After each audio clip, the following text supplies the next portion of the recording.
Baik Ustaz. Nah terkait peristiwa yang dijadikan tema oleh divisi pendidikan DKM ini saat hari ini, yaitu tentang peristiwa gajah, ya. Itu kan peristiwa besar ya Ustaz. Di beberapa riwayat itu nanti Ustaz bisa sampaikan bagaimana status riwayat itu.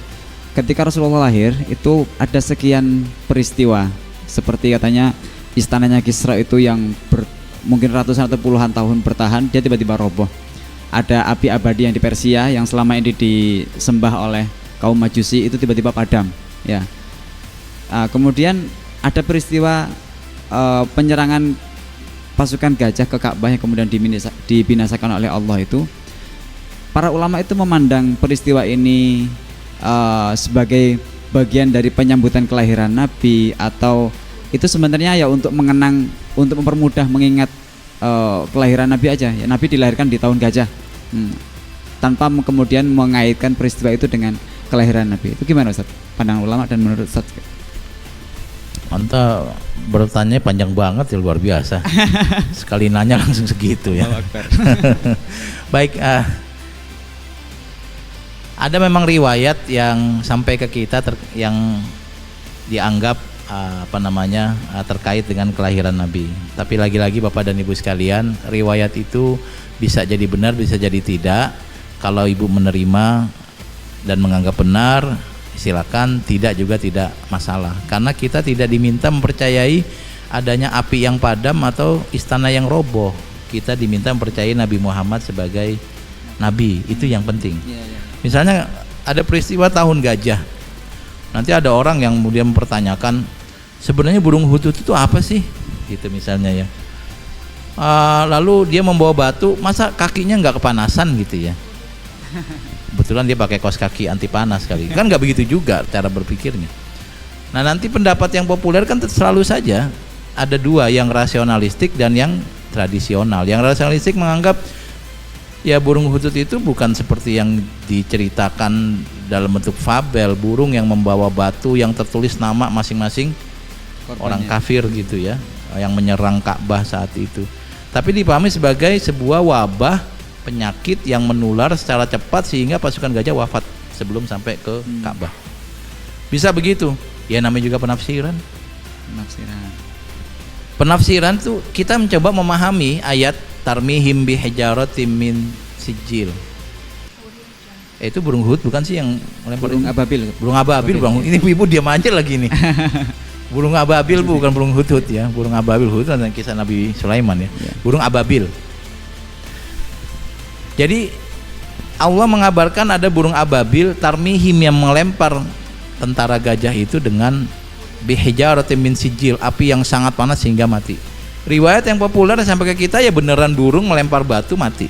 Tapi ada yang mencoba menafsirkan ya kalau api itu bisa membunuh manusia, harusnya dia membunuh burung dulu, kan burungnya kena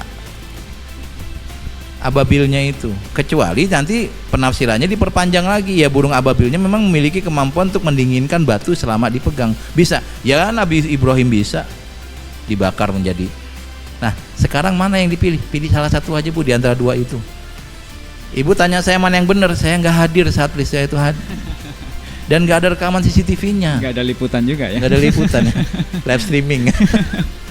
Karena nggak ada, kita sulit bilang. Yang ada kan kita meyakini ini benar, tapi orangnya meyakini itu benar, ya sudah saling memaklumi. Karena yang namanya paradigma orang berpikir rasionalistik nggak bisa dipaksa menerima burungnya itu anti bakar, batunya itu tertulis nama, dan orang yang ngumpet batunya bisa belok, begitu kira-kira.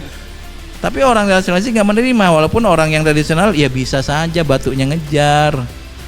Namanya juga mukjizat, selesai kalau ngomong mukjizat. Nah sekarang Bapak Ibu milih mana?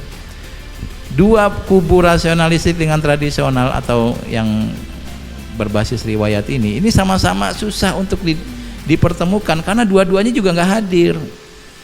Ayo kita paksa kita adakan pertemuan untuk membahas ini, nggak bakal bisa selesai. Yang paradigmanya sudah rasionalistik akan menolak fable-fable atau cerita yang mereka sebut fable tadi. Yang basisnya periwayatan akan menolak akal kok dipakai berlebihan sampai menafikan mukjizat gitu kira-kira.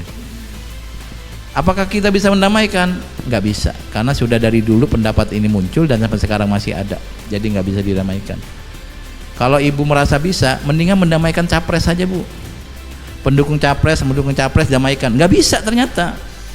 Pendukung cagup dengan pendukung cagup yang lain nggak bisa didamaikan, mau dikasih rekaman video kayak apapun tetap saya membela dia, mendukung dia.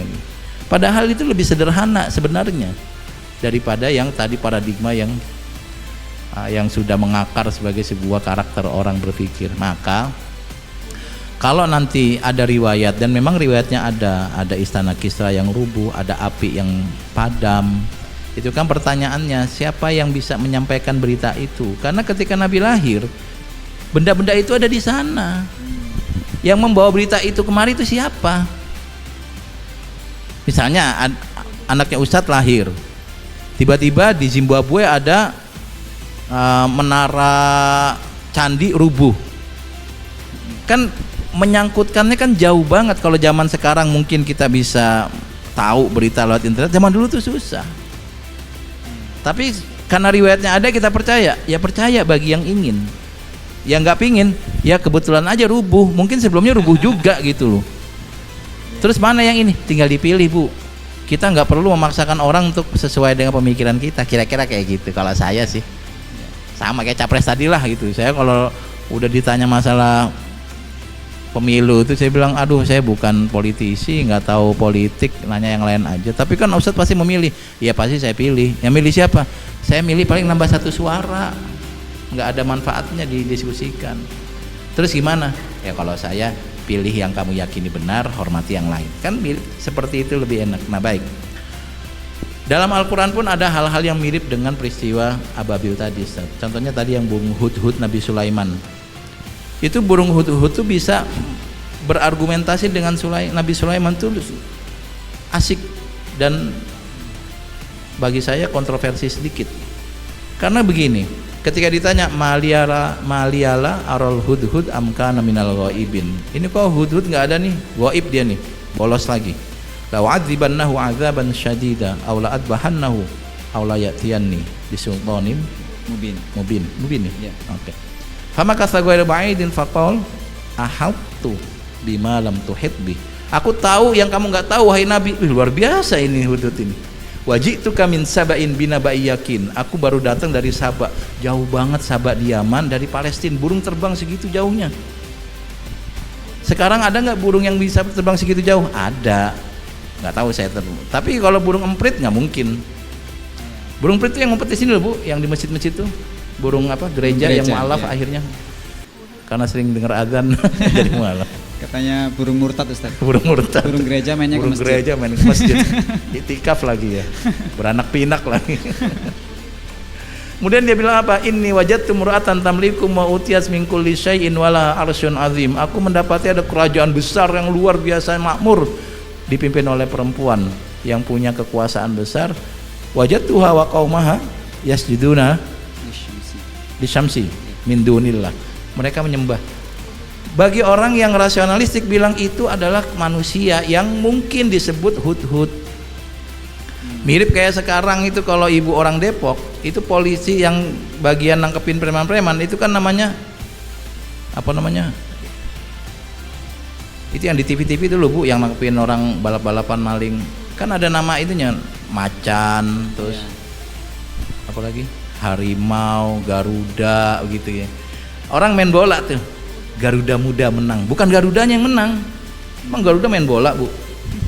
Timnas itu kalau menang Garuda terbang tinggi karena mengalahkan Korea Utara. Bukan Garuda yang terbang, orang yang merepresentasikan Indonesia yang memiliki lambang Garuda Pancasila. Misalnya kayak gini. Orang nasionalis kan beranggapan itu manusia yang diberikan sandi sebagai hudhud. Tapi ada yang bilang, ya namanya juga mukjizat. Dia bisa, Allah kasih burung-burung tertentu yang mungkin sekarang sudah punah sehingga bisa berpikir. Itu mirip dengan semut. Nabi Sulaiman juga kan bisa ngomong. Ya ayuhan namlu dukhulu masakinakum la yahtimannakum Sulaiman wa junudu wa hum la yash'urun. Ayo masuk nanti keinjak Sulaiman. Semut mana yang tahu yang injak itu Sulaiman? Long semut itu kalau kita lihat sekarang ya dia cuma muter-muterin makanan, kita giniin pergi datang lagi, nggak kelihatan mikir. Terus gimana? Nah itu nanti paradigma dalam penafsiran akan ada yang rasionalistik mencoba mentakwil, ada yang mencoba menerima sebagai sebuah mukjizat sehingga burung bisa berbicara, semut bisa berbicara, termasuk batu panas tadi tidak melukai burung ababil. Nah terus gimana? Kalau saya pribadi, dua ini susah dipertemukan, tinggal pilih pendapat yang nyaman, lalu hormati yang berbeda. Karena kalau ibu memilih A, tidak akan menjadi kufur, milih B, tidak akan menjadi kufur. Di akhirat juga, di kuburan juga nggak akan ditanya. Yang ditanya kan cuma siapa Tuhanmu, siapa nabimu, nggak ditanya, kamu ini pro ababil sebagai manusia atau ababil sebagai burung, oke, hut-hut sebagai manusia atau sebagai burung, kan nggak ditanya. Nah, itu sebagai sebuah hal yang menyenangkan buat kita dan tidak perlu dipertajam perbedaan. Kalau ibu mau jawaban yang pasti benar, gampang, tanya Allah langsung di akhirat. Ketemu dulu ya. Ketemu dulu. Nanti sebelum dihisap angkat tangan, Tuhan sebelum dihisap boleh nggak saya nanya? Nanya apa? Itu hut-hut burung apa manusia? Kata Ustadz Andi itu dia manusia, tapi kata Ustadz Andi juga dia adalah burung. Silahkan nanya kalau sempat. Kayaknya sih nggak sempat kayaknya. Udah lupa duluan. Nggak sempat ya. Karena kalau udah kelihatan masuk surga, udah pede, berat nih katanya. Udah mikir kan. Surga itu. Tapi itu tawaran. Allah bilang ilayya marji'ukum fa ahkumu bainakum. Ilayya marji'ukum. Apalagi fa unabbi'ukum bima kuntum fi takhtalifun. Semua yang kita perselisihkan Allah yang memutuskan nanti. Kalau sekarang diputuskan nggak bakal bisa. Ulama sebelum kita saja masih berbeda pendapat, apalagi kita yang lebih bodoh. Terus gimana? Pilih pendapat yang lebih cocok, hormati yang berbeda. Jadi kalau Anda tanya saya bisa ngeles. Kan tadi disclaimer di awal saya bukan sejarawan. Jadi saya riwayat. Nah kebetulan riwayatnya ada dua, tinggal dipilih. Loh kok jadi nggak punya sikap? Ya sikap saya begitu.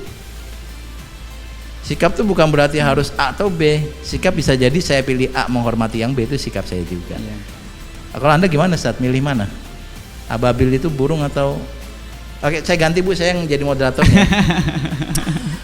Ustadz dalam tadi dulu sebelum ditanya udah jawab aja nih. Dalam Al-Quran tuh kan ada ababil Ustadz, itu Tayran ababil. Itu beneran burung Ustadz, apakah itu atau ada mana lain? Terjemahnya sih burungnya berbondong-bondong Ustadz. Oh ababil itu berbondong, burung bukan nama. Nah, saya kurang tahu juga makanya. Sebentar, itu terjemahan mushaf siapa tuh Ustadz? Nah, malah jadi lama. Iya.